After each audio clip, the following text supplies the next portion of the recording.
एक समय की बात है, यरूशलेम के पास एक छोटा सा गांव था। वहां लोग गरीब थे, दुखी थे और अपने पापों व डर के बोझ तले दबे हुए थे। हर चेहरे पर थकान थी, हर दिल में कोई ना कोई घाव। उसी समय यीशु मसीह जी उस गांव की ओर आ रहे थे। उनके साथ कुछ शिष्य थे। लोग कहते थे, वही हैं जो बीमारों को चंगा करते हैं, वही हैं जो पापियों से भी प्रेम करते हैं। लेकिन कुछ लोग डरते भी थे, क्योंकि यीशु सच बोलते थे और सच हमेशा सबको अच्छा नहीं लगता। एक टूटा हुआ मनुष्य गांव के किनारे एक आदमी रहता था। नाम था याकूब। वह कभी खुशहाल था, लेकिन एक गलती ने उसकी पूरी जिंदगी बदल दी। लोगों ने उसे ठुकरा दिया, रिश्तेदारों ने मुंह मोड़ लिया। अब वह अकेला रहता था, रातों को रोता था और दिन में चुपचाप बैठा रहता था। याकूब कहता था, अगर परमेश्वर सच में होता तो मेरी जिंदगी ऐसी ना होती।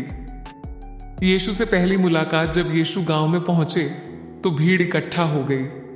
कोई चंगाई चाहता था, कोई रोटी, कोई चमत्कार। याकूब दूर खड़ा था। उसने सोचा, मेरे जैसे पापी को क्या यीशु देखेंगे? लेकिन यीशु की नजर सीधे याकूब पर पड़ी। भीड़ के शोर में भी यीशु ने कहा, याकूब, मेरे पास आओ। मेरे पास आओ। याकूब कांप गया। उसे लगा अब सबके सामने उसका अपमान होगा। प्रेम जो बदल देता है याकूब पास आया। यीशु ने उससे कोई सवाल नहीं किया, कोई आरोप नहीं लगाया, बस कहा, मैं जानता हूं तू क्या सह कर आया है। लोगों ने तुझे छोड़ा पर मैंने नहीं। याकूब की आंखों से आंसू बहने लगे। वह जमीन पर गिर पड़ा और बोला, प्रभु, मैं योग्य नहीं हूं। यीशु ने उसे उठाया और कहा, मैं योग्य लोगों के लिए नहीं, टूटे हुए लोगों के लिए आया हूं। भीड़ का गुस्सा कुछ धर्म गुरु वहां खड़े थे। उन्हें यह पसंद नहीं आया। उन्होंने कहा, यह आदमी पापी है, तुमने ये कैसे कर दिया? इसके साथ क्यों? इसके लिए तुम्हें सजा मिलेगी। यीशु ने शांत स्वर में कहा, जो बिना पत्थर पाप कौन का उठाए? हो वही पहले पत्थर उठाए। सब चुप हो गए। असली चमत्कार लोग सोच रहे थे, शायद अब कोई बड़ी चंगाई होगी, लेकिन असली चमत्कार कुछ और था। याकूब का दिल बदल गया, उसका डर चला गया, उसकी आंखों में फिर से रोशनी आ गई। यीशु ने कहा, तेरे पाप क्षमा हुए, जा और अब नया जीवन जी। बलिदान की राह कुछ समय बाद वही यीशु जिन्हें लोग प्यार करते थे, उन्हें सूली पर चढ़ाने की साजिश रची गई।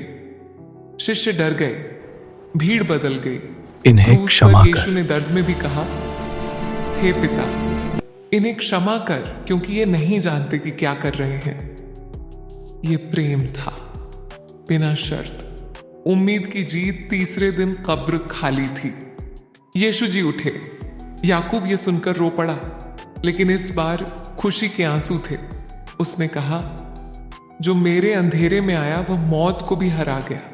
कहानी का संदेश, ये कहानी सिर्फ याकूब की नहीं है, ये हर उस इंसान की है जो टूटा है, हारा है, अकेला है। यीशु मसीह जी आज भी कहते हैं, मेरे पास आओ, मैं तुम्हें विश्राम दूंगा।